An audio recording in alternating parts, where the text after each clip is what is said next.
Welcome to today's news. India தென்னாப்பிரிக்கா இடையேயான T20 தொடரில் இந்தியா 3 போட்டிகளை வென்று தொடரை கைப்பற்றியது. மொத்தம் 5 போட்டிகள் கொண்ட தொடரில் இந்தியா 3-1 என்ற கணக்கில் வெற்றி பெற்றிருக்கு. சொந்த மண்ணில் நடைபெற்ற டி20 தொடர்களில் இந்தியா தொடர்ந்து 9வது முறையாக வெற்றி பெற்று சாதனை படைச்சிருக்கு.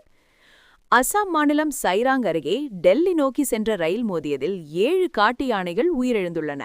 இந்த விபத்து வனப்பகுதி வழியாக செல்லும் ரயில் பாதையில் இரவு நேரத்தில் நடந்திருக்கு.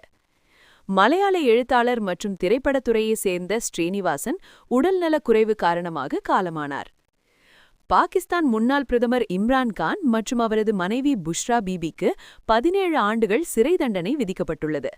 அரசு பரிசுகளை தவறாக பயன்படுத்திய தோஷகானா ஊழல் வழக்கில் இந்த தீர்ப்பு வழங்கியிருக்காங்க. இன்றைய சந்தை நிலவரப்படி இந்தியாவில் வெள்ளி 1 கிராம் சுமார் 214 ரூபாய்க்கும் 1 கிலோ வெள்ளி சுமார் 2,14,000 ரூபாய்க்கும் வர்த்தகம் செய்யப்படுகிறது. இது கோல்டை விட டபுள் மடங்கு ஏறிட்டே போகுது. இன்னும் அப்டேட்ஸ்க்கு ஃபாலோ பண்ணிக்கோங்க.